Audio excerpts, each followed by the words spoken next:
Hello, thanks for joining us. This is Swingtime, and I'm here with. Hello, it's me, Moist Weenus. Thank you for having us join you today. And by us, I mean me, because I'm only one person. Nice. Well, welcome everybody. We're really excited. We have game two coming to you of FML Esports versus 4+1. This is NGS Division C West action. 4+1 actually won game one, so we are here to see if FML is able to turn that around here in this game. That phrase, 4+1, one game one. Yes. It's almost like a poem. Nice. After watching game one, what are you kind of hoping to see maybe from FML to see if they can turn this around? Yeah, I think FML played really well last game.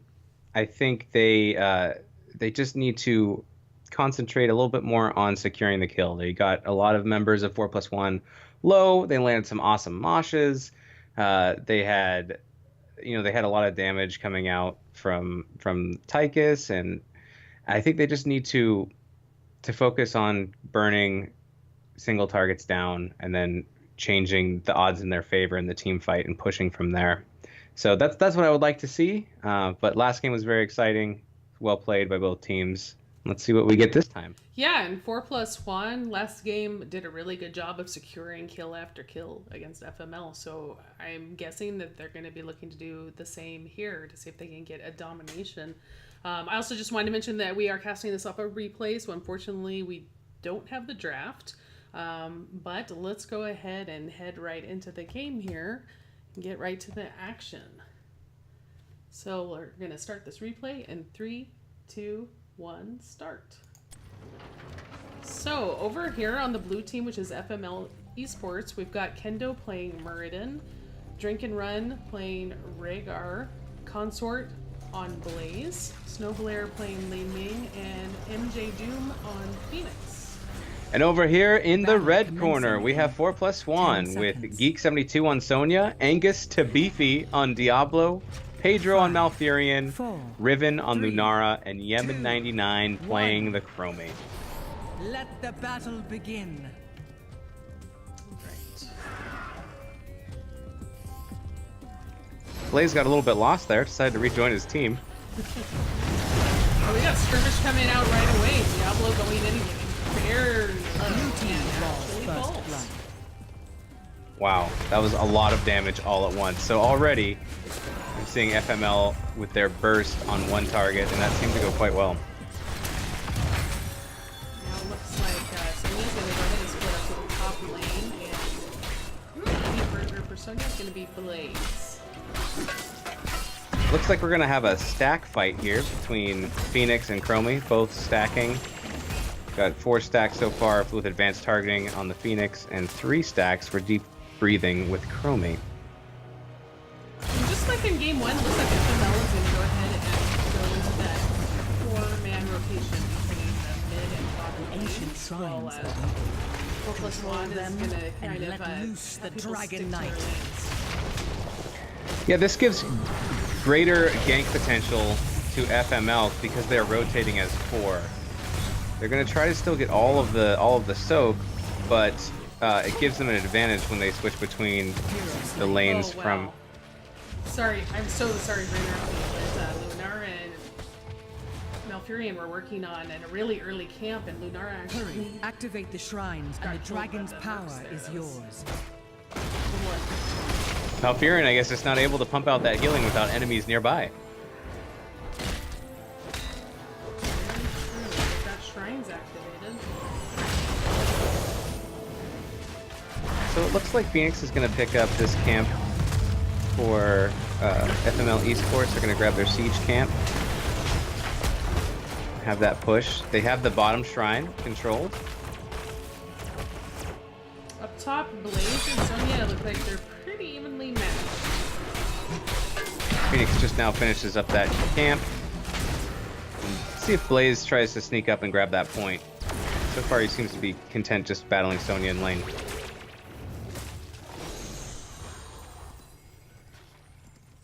Phoenix now traveling mid to possibly get some damage on this Chromie, who's trying to rotate. Laser beam does come out. Hendo on Murden is taking up a defensive stance in this bush right here to protect. Both teams seem to be content with a 1-1-3 for now.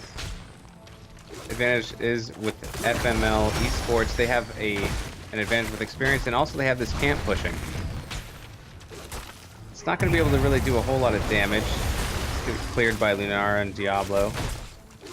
Yeah, it just seems like it was just enough to push the lane out slightly to, you know, give FML the advantage of holding on to the objective. Diablo making a play to try to take over this shrine, bodying anybody from coming in there, and they will take the bottom shrine as well. So now 4+1 will have both shrines. We have a Phoenix rotating up the Blaze with Sonya in the top lane. Rhaegar is just kind of babysitting this Dragon Knight turn in to make sure that no one picks it up. FML is able to secure the top temple. Chromie taking a lot of Hero damage slain. mid and gets taken down with the wombo combo of Muradin and Rhaegar with slowing totem and stuns. Very nice. The bottom Diablo comfortably has the bottom shrine here. Laning won't be able to do much other than just kind of poke. Sonya takes the top shrine as well. Diablo getting very low bottom lane.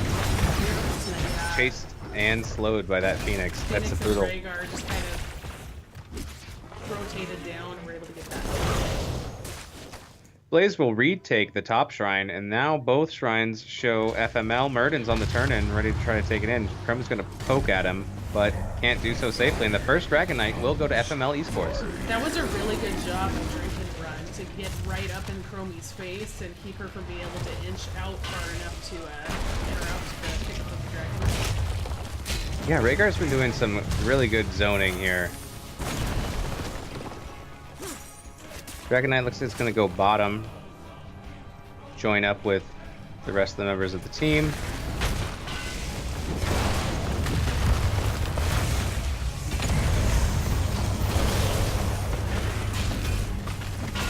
FML Esports is very close to 10 now, about half a level away. I wonder if it's going to make a big difference when they come out of the Dragon Knight, if they'll be ready to fight with their heroic abilities.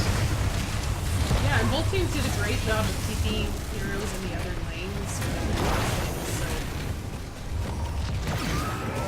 Dragon Knight does go down. Hendo leaping away. He's a good candidate for going in the Dragon Knight because he's got some escape. And now the teams are going to kind of reorganize themselves and figure out which lanes they want to go into. So the epic battle continues in the top lane between Sonya and Blaze.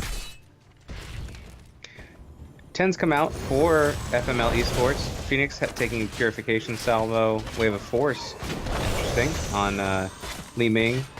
We have Ancestral Healing on Rhaegar, and we have Avatar on the Muradin and Bunker from Blaze. Wave of Force is an interesting pickup. I wonder if that's maybe to help keep 4+1 being able to pick up a Dragon Knight, maybe as like an interruption. Could be. Sure. Could be. She might be worried a little bit about Sonya diving on her, maybe Lunara chasing. I don't know. Maybe it's just an additional way to get a little bit more of an escape. I'm not sure. Blue team has destroyed a fort. FML's pushing with this camp here in the bottom lane.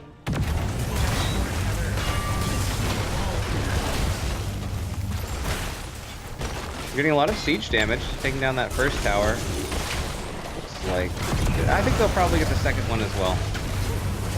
I don't think they're in danger of losing a keep. I think 4+1 will defend that, but I think they're going to get most of this wall, both towers. 4+1 actually just hit level 10. Secret Pure Heroics, which is going to be Fleet for Sonya, Apocalypse for Diablo, Twilight Dream for Valkyria, Lunar goes with Legion Strike, and Holy Sands for Chrome. Yemen99 deciding not to take a path that would lead her into danger. That was a good adjustment not to go through that dangerous route. Destroy your enemy. FML Esports is going to pick up the siege camp, though. 4+1 looking to engage, but it looks like they're not going to get in there quite fast enough, and FML is able to back out safely. 4+1 will just clear that camp and move on. Looks like Blaze in the top lane is going to be fighting with the Sonya, backing out, letting Sonya have the shrine for now. Yeah, it seems like those two heroes are so evenly matched that really it's going to take a second, for one team to the other to kind of tip the scales. And that's what's happening. We're going to 2v2. Sonya using Leap to come out and get some more damage onto Blaze. Blaze is using Bunker. Looks like both teams will escape losing any heroes here, but a lot of a few ults used. Yeah, now Pindo coming up on the third end. Very split fighting going on here. FML members are getting quite low. Ancestral coming out onto the Li Ming. Diablo running for his life. Diablo makes it back to safety, and unfortunately Murray then goes a little too deep and Sonya is picked. Sonya is picked as well. So now it's a 3v3. Phoenix kind of all alone here, poking with Li Ming. Escape, so he's okay. But with 3 members of 4+1 here, there's no way they're going to be able to pick up that Dragon Knight quite yet without help. Blazes coming down to try to zone. Yeah, all 3 members are full health. All right, now it's a 4 before something might happen here. Blaze is trying to channel. Sonya jumps in on him. Drops Bunker. Wow, he got the bunker down. He bunkered down just in time. Sonya's still chasing this Blaze. Blaze body Phoenix back behind. on Valkyrie and takes him down. Chromie getting very low. Li Ming eliminating her. Heroes lane. Did Li Ming go Calamity? That looks like a Calamity. Yes, she did.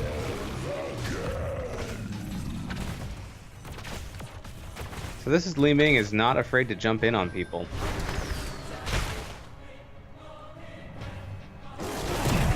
So the Dragon Knight does get picked up after that team fight by FML Esports, and they're going to go bottom, try to look for this keep that they tickled earlier. And they should get it without a problem. All 5 members here for FML. Blue team has destroyed a fort. 4+1 was a little late to come defend, but we'll go ahead and push FML back. FML Esports is up about 2.5 levels, and they are up talents here. So I'm not so sure that that 4+1 want to take a fight right now with it when they're outmatched in talents, but they kind of have to because this Dragon Knight is doing so much damage to their structures. Yeah, absolutely. They really do not want to lose another team here. Everything they get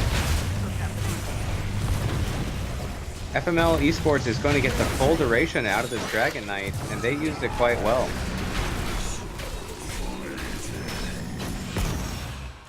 FML Esports is looking to invade and take this bruiser camp from 4+1. 4+1 senses it's happening, and they're going to come challenge them for it. big fight coming here. Sonya getting very low. Ancestral just barely missing. Bunker down. Oh, that bunker is just enough to keep FML alive, and they are able to grab that camp. Let's get here a kill and another kill on Malfurion. Sonya, Diablo, and Malfurion. Diablo is right back up with 100 souls though, so it's still a 5v3. Chromie's always scary,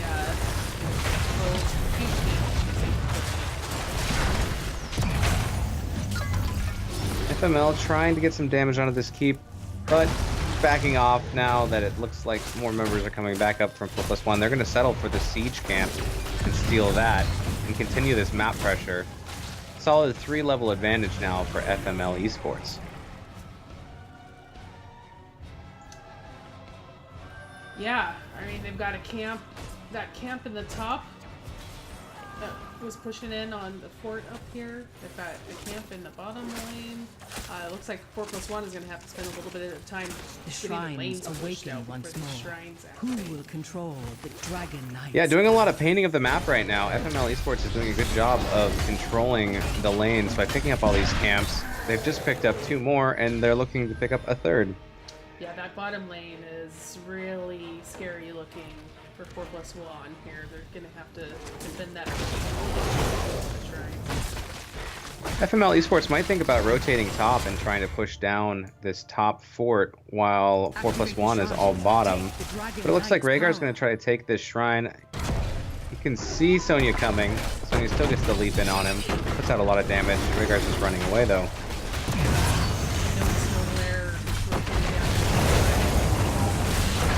Diablo very low.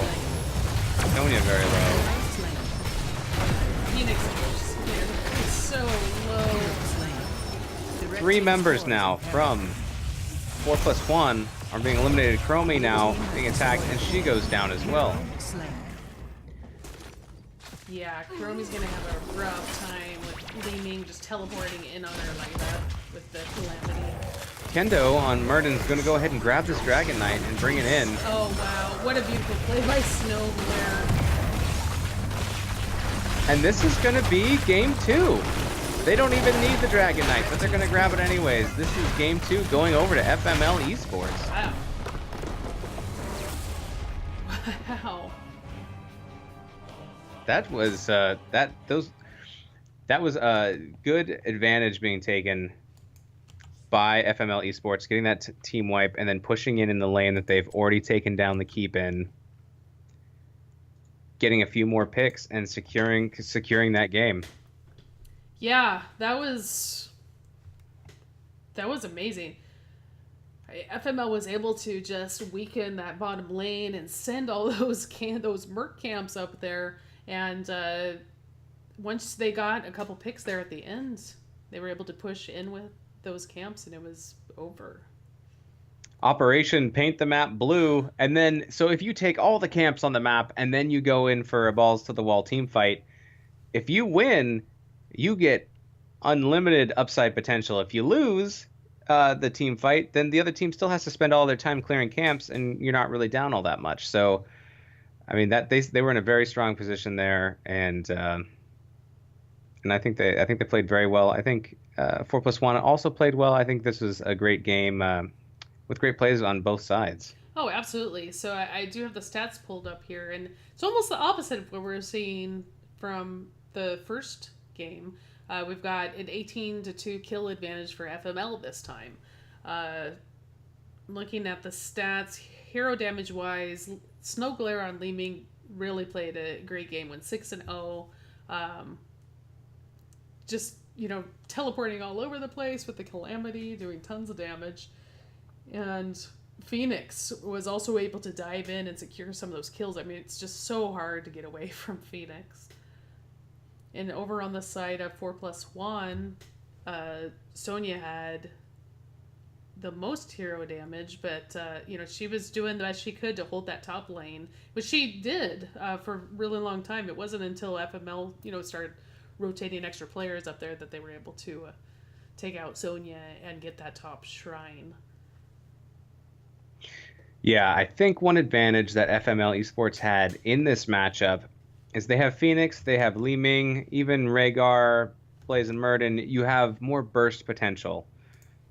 Pop the enemy that you're trying to take down, eliminate them, and to counter that, you need really strong burst healing. And Malfurion, it looks like he wasn't really able to keep up. Malfurion is great at sustained fights that last long and long and long, but when you're fighting a team that wants to burst you down real quick, sometimes that can overwhelm your healing.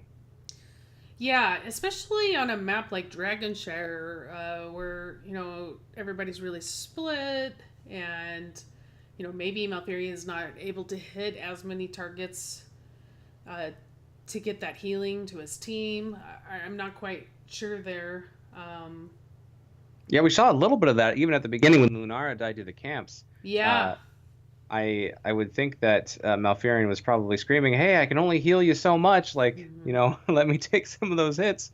Yeah, it So might have actually been a better idea for the Malfurion at that point to, throw the regrowth on to Lunara and then try to head into a lane, where there's maybe some skirmishing going on, because he could be healing Lunara, while, he's off in the other lane doing that. So maybe that's something that could happen there. I mean, that one death, though, wasn't really. It was no, early. Lunara wasn't yeah, gone very long. That's certainly not. What caused the loss there. oh, FML just absolutely played not.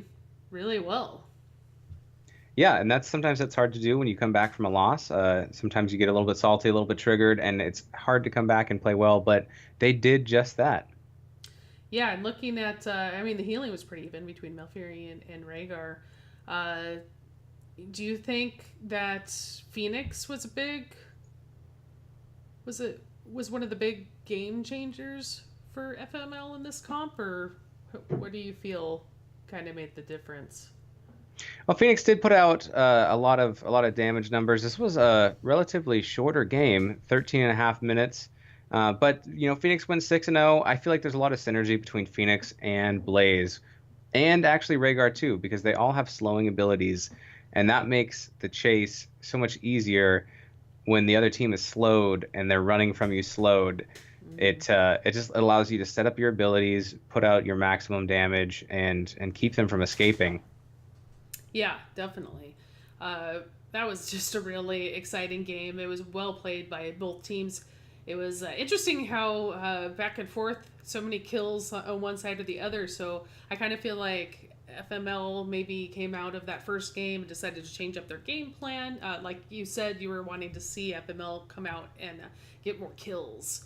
And that's exactly what they did. So I'm guessing they probably kind of went in with that mindset as well. And it seemed to work for them. Yeah, absolutely. They realized what they needed to do. They came around game two and they did it, and I think they did it rather well. Absolutely. All right. Well, that is it for FML Esports versus 4+ Juan in Division C West here for NGS.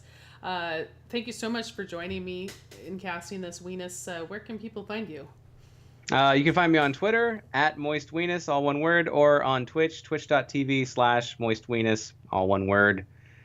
Thank you for letting us cast. Thank you, Swing, for having me. And where can people find you? Oh, they can find me at Swingtime Gaming, either on Twitter, YouTube, and Swingtime on Twitch. And thank you so much, everybody, for joining us, and we hope to see you again really soon. Thank you very much.